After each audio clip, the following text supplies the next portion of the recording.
Welcome to the Sustaining Creativity Podcast. I'm your host, Mari Reisberg. Over the past several years, I've combined my degrees in acting and somatic psychology to share my sustaining creativity techniques with performers. And now I've decided to share it with a bigger audience that includes you. I believe we are all creative, and this podcast is all about that. I'll be interviewing people from all backgrounds, ages, and creativity experiences to share just how creative we all are.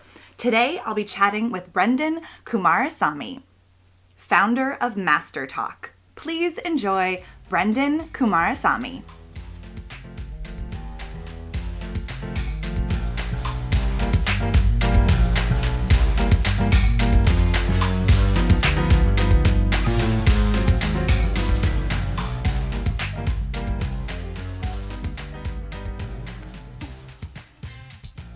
Welcome to the Sustaining Creativity Podcast. Today I am here with Brenden. Brenden is the founder of MasterTalk. He's a coach, has a YouTube channel, and we're going to learn so much more about him. So welcome to the podcast. Mari, it's great to be here. Thanks for having me. I am super excited to hear all about the things that you do and talk about creativity. But before we get there, why don't you give us a mini intro of who you are and what you do? Absolutely, Mari. So I'll give you the quick spiel. So when I was in university/college, I went to business school and I did these things called case competitions. Think of it like professional sports, but for nerds. That's like the best way to describe this. Perfect. Right? Right. So all the guys my age were like playing rugby or something.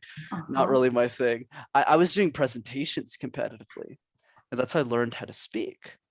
Yeah, I know it's weird. It's a little bit different.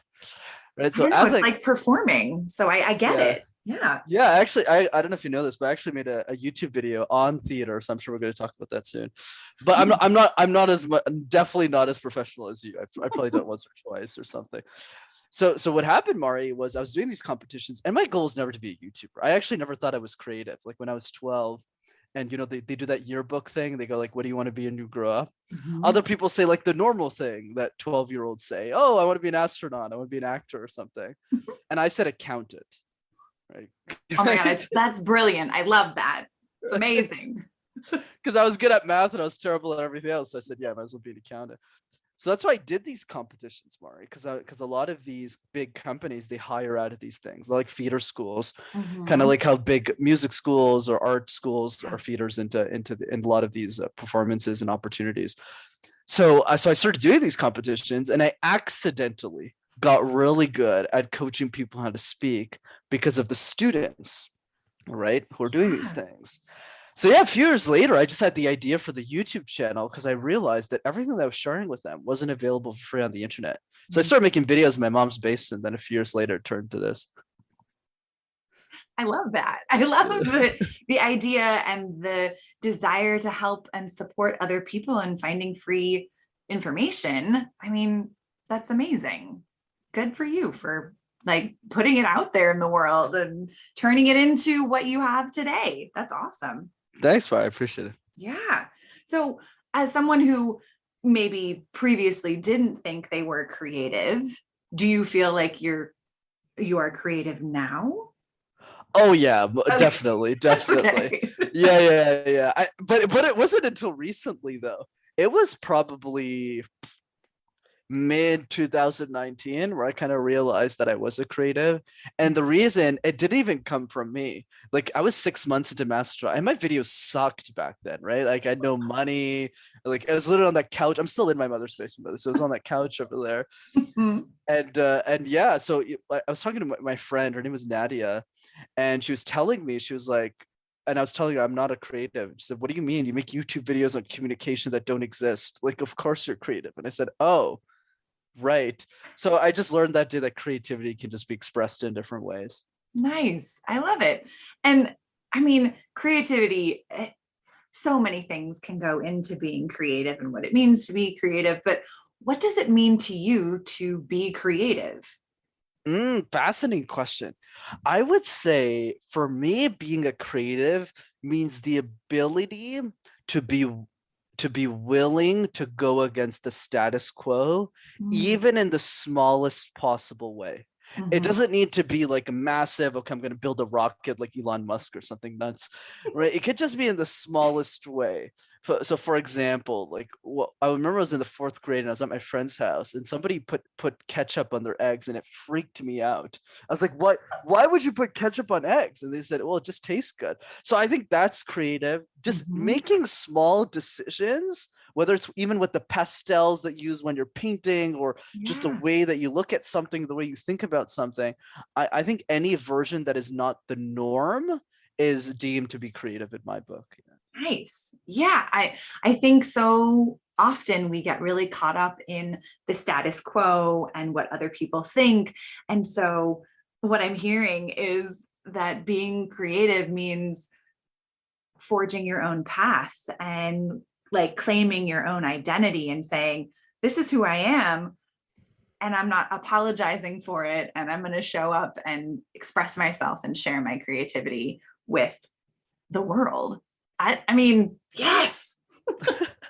And that's why I've always believed, Mari, that, of course, now I've adjusted kind of my opinion over time, is that's why I think everyone's a creative at heart, if they choose to be, because there's only one version of us, right? Like, and it's our uniqueness that breeds creativity, that allows us to be a chef and create a recipe that hasn't existed before, or like a play, right? A musical that you're doing in a way that it hasn't been interpreted before, right? Even if it might have been the same musical that were played by other actors, but it's just the way that it's interpreted could also be creative because it creates a new layer to that style. That's why I always like to say be insane or be the same. If you want to be like everyone else, that's cool. Or you can be crazy like me and karaoke in 8 different languages.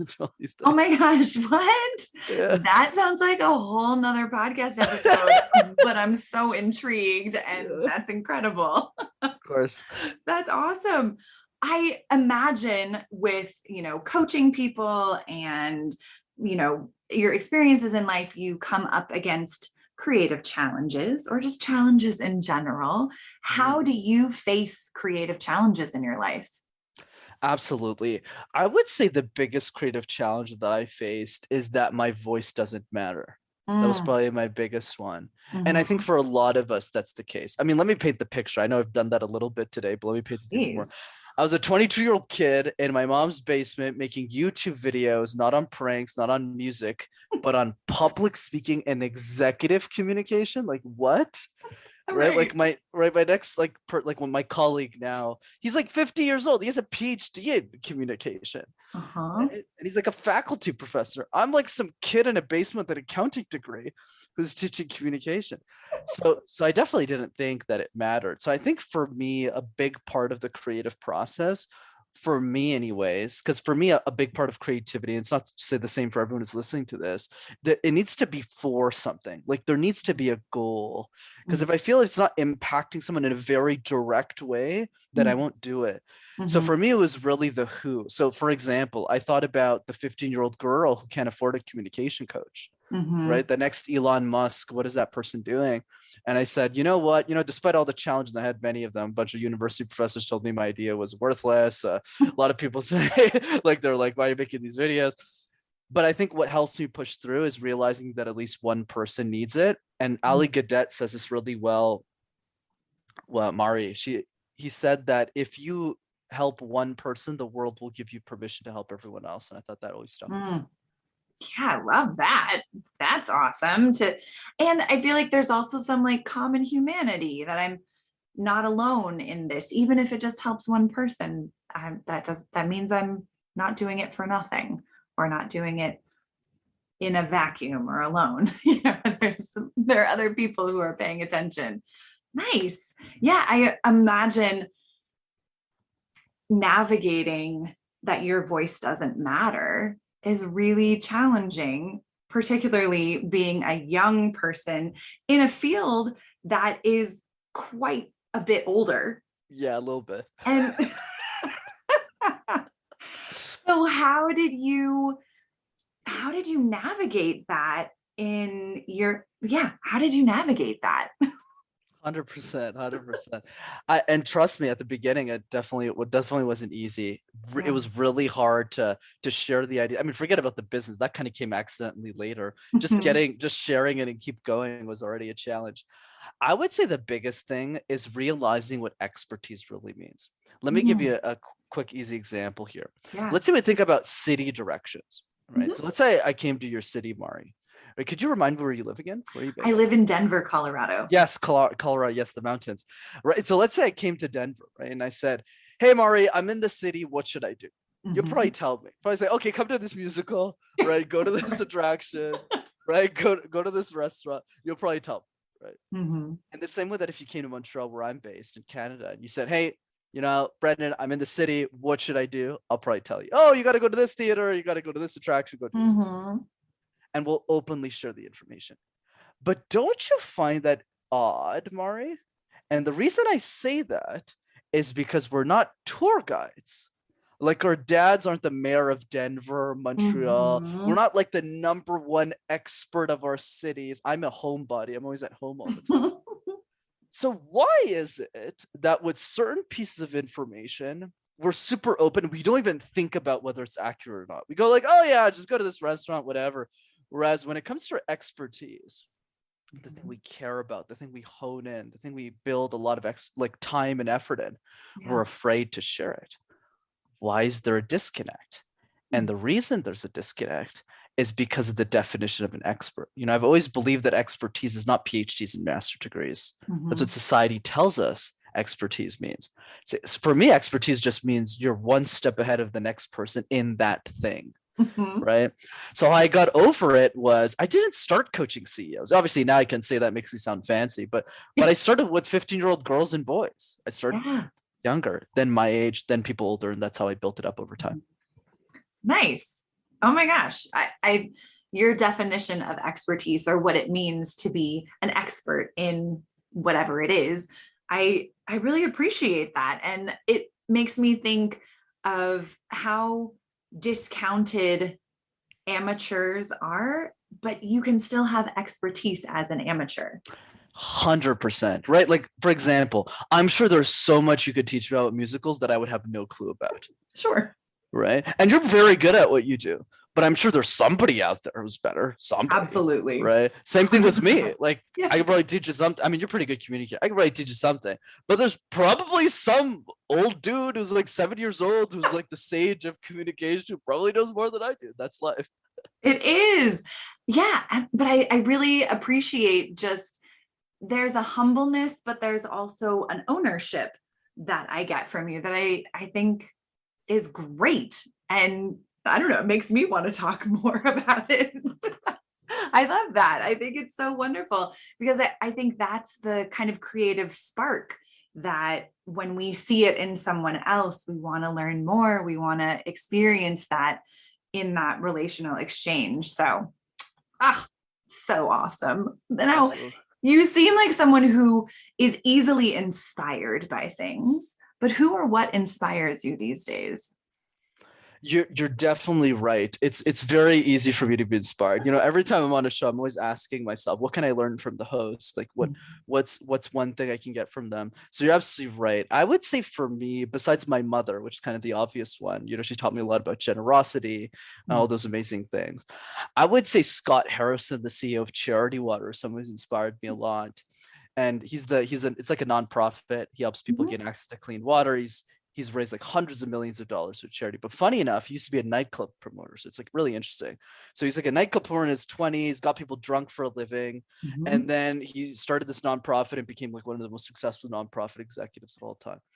But the reason I mention him and why he inspires me so much is a couple of things. I would say one, he's a great example that anyone can make a difference. Mm. Anyone could do something and change their life. And he's a very practical example of that. Because in Mhm. his book, Thirst, he doesn't just like say, okay, I just made it. He goes through all of like the storm, how he almost went bankrupt. It's a very honest Mhm. story, which I appreciate. That's the first thing. The second thing I would say about Scott is the idea of communication and storytelling, how he's able to tell the story of the brand in a way that inspires people. And the Mhm. third one is just a couple of quotes that I'll share from the book, two in particular. One is by Pope Francis, and he says that all it takes is for one person to create hope in the world, and that person could be you. Mm. right? So Mm-hmm. that's one. And the other one that I love from Scott is an original from him. The goal is not to live forever, but rather create something that will. And that really inspired me to do something important. Nice. Yeah, I hear that authenticity is something that inspires you when people are real and share themselves. I love that. Absolutely. I try and do that as much as possible on pod. It's hard to do on the YouTube channel because I got to script some of it. But on Yeah. podcasts, yeah, definitely real is the key. Yeah.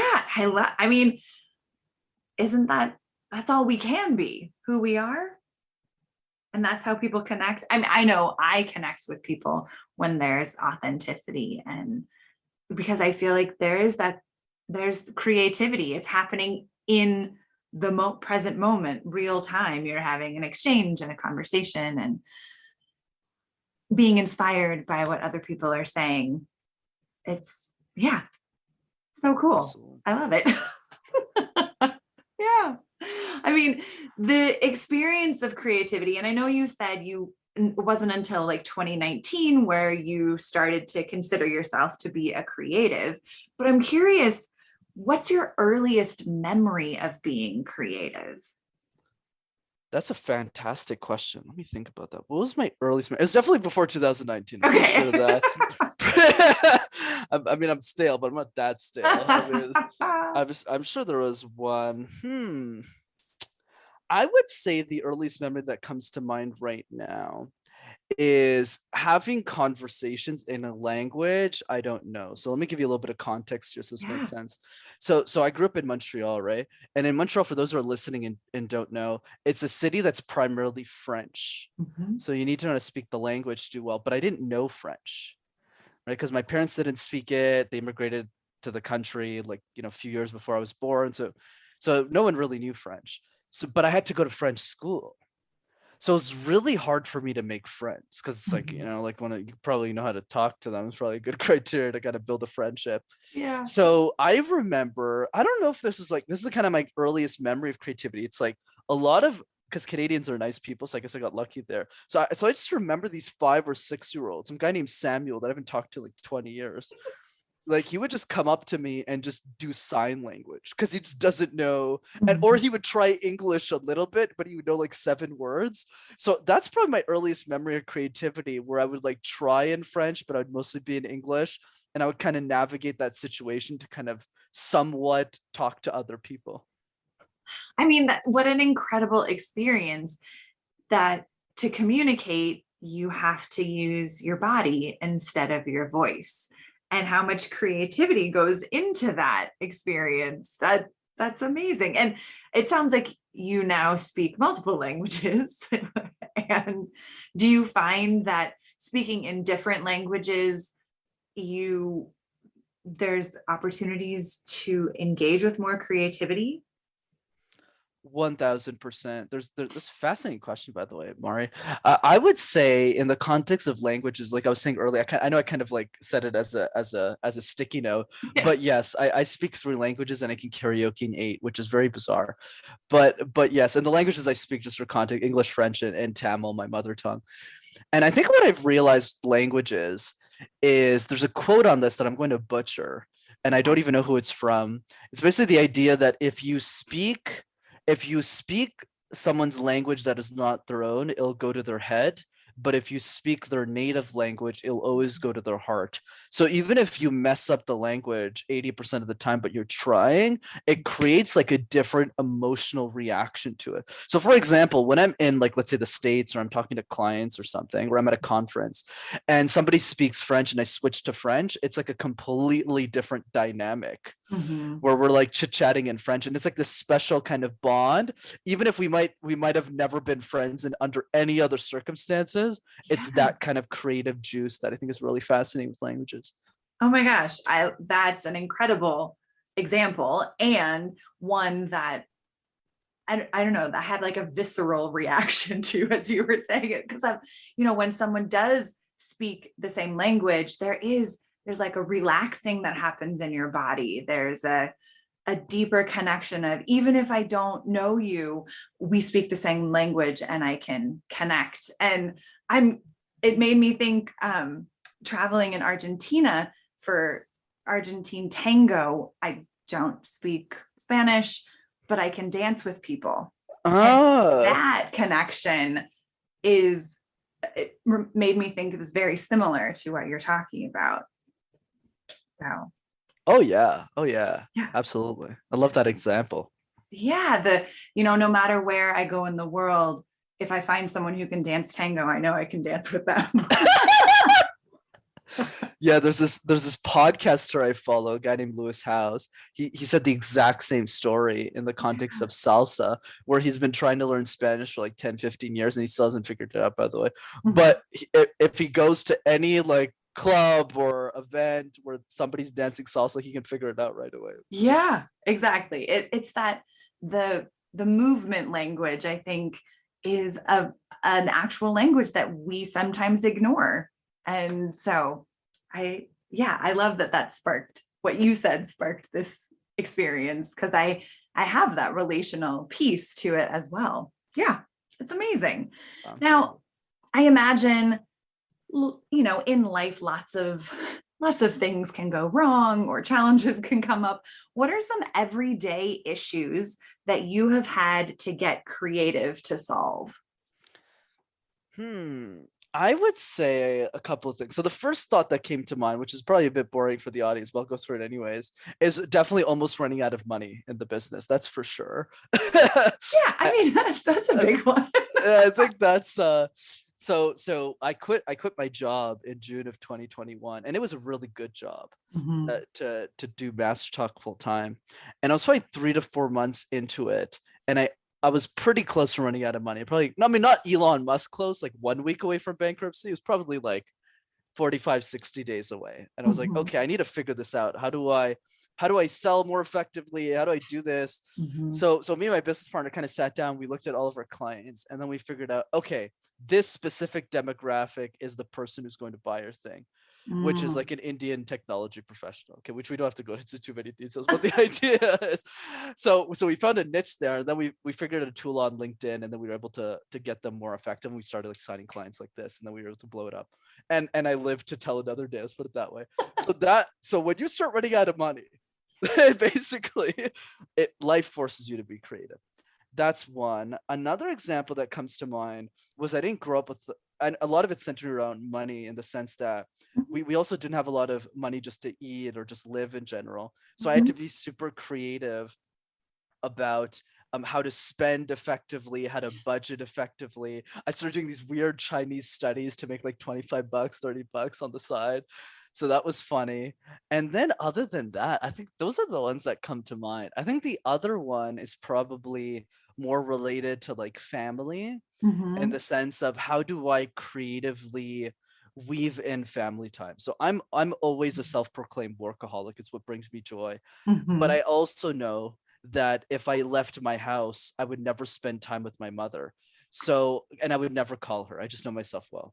So what I did is I just chose to live with her. So that's something I do creatively on a day-to-day basis to integrate her into my life, and my sister, obviously. Yeah. No, I think that's so, like, you're speaking of knowing yourself well enough to make creative choices that bring you joy. And Absolutely. That is such a beautiful thing. I'm actually kind of curious, Mari. I'm curious how you would answer this question. Like, what would your answer be to that question? Yeah. What are, everyday issues that I use creativity to solve? Oh my gosh. I feel like I do so many things, and there's so many, for me, it's time. Like I never feel like I have enough time to do all the things that I want to do.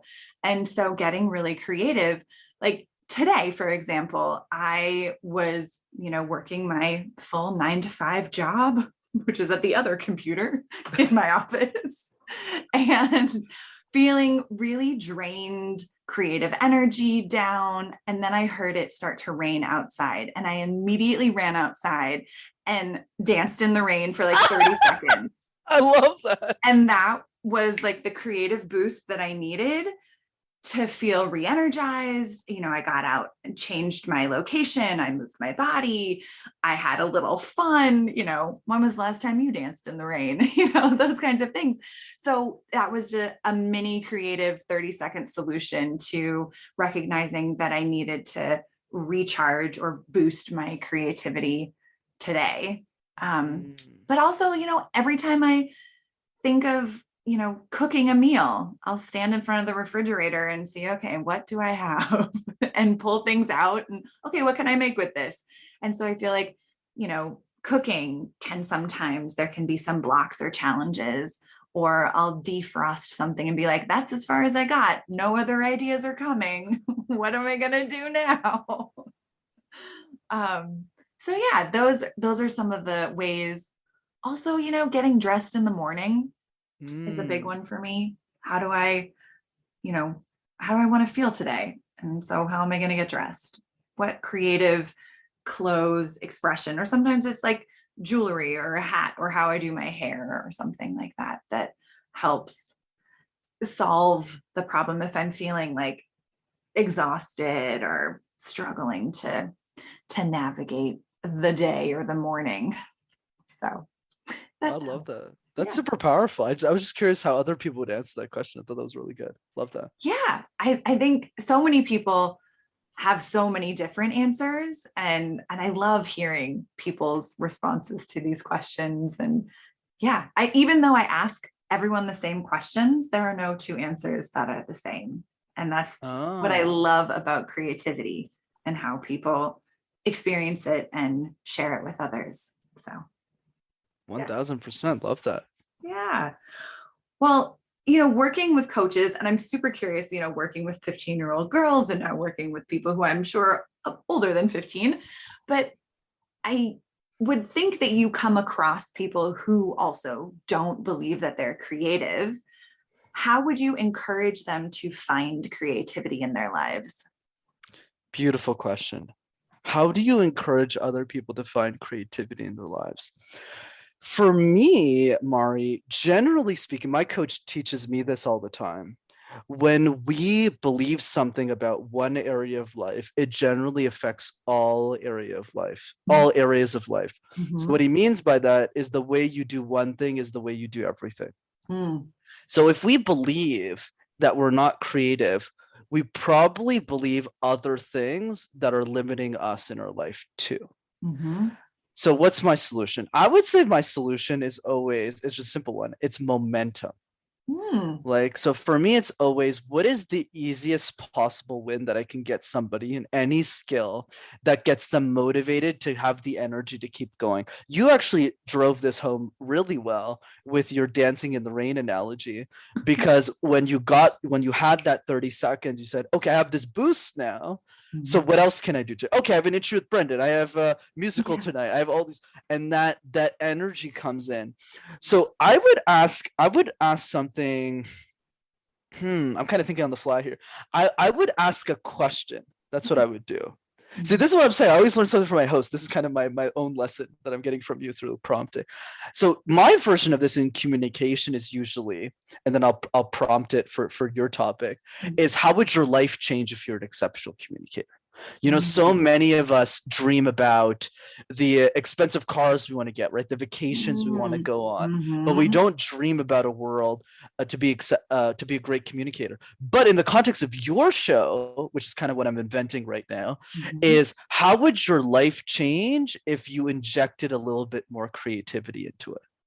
That would be the prompt, and have people dream about in a world that they could be, oh, maybe I could write more books, or maybe I could go on more dates, whatever the thing is, and then get people excited about. That would be my temporary solution, right? But I have to think about that more. I love it. No, I'm such a great question.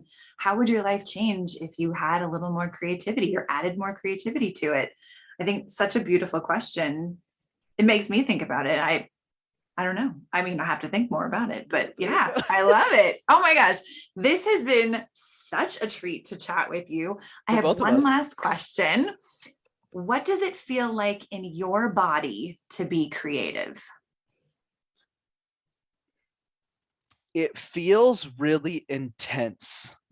So the way that my creativity is expressed is very, I'd say, odd, different than most, in the sense that when I get creative, it's like, okay, I'm onto something. Like something's working really well, and then I get really aggressive. So I go like, okay, this is working. So for example, when I have these types of cool chats, when I had that that idea for that question about creativity, you kind of might have seen my face would go like, oh, okay, like what else can I do? Like, that's really good. So I usually get super aggressive, not in a bad way where I'm yelling at people or anything, but more in like in a really exciting way. It's like, oh, like Mari just asked me really cool. I wonder what like the other 27 questions that she has that she wants to ask her guests, but she doesn't have time to. Like, I should like follow up with her and get an email about all those other 27 questions. Like, so that's where my body usually goes. Oh, I love it. Yeah, the intensity, the energy, the activation. That's amazing. Oh my goodness. Again, such a treat to chat with you. If people want to learn more about what you do and how to get in touch with you, how could they go about doing that? Absolutely, Mara. This is great. So 2 ways to keep in touch. The first one is the YouTube channel. Just go to MasterTalk, one word. You'll have access to hundreds of free videos. And the second one, for those of you who want to come to one of my trainings over Zoom on communication, I do one every like 2 or 3 weeks. You can visit my website, which is rockstarcommunicator.com. Awesome. I will put that in the show notes. People will have easy access. And thank you so much for taking the time to chat with me about creativity. It's been awesome. Thank you, Mari, and thanks for the work that you do. It's awesome. Oh, thank you.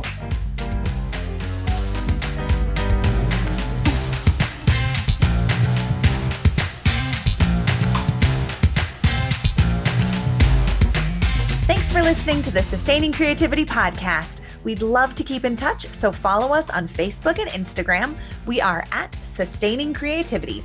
Make sure to subscribe to the podcast wherever you listen to podcasts. Tag your friends and family so they can listen too. We love to hear from you, so leave your reviews, comments, and questions. Check out our website, sustainingcreativity.com, for upcoming offerings and creativity coaching. Tune in Tuesdays for our next episode. And remember, with creativity, anything's possible.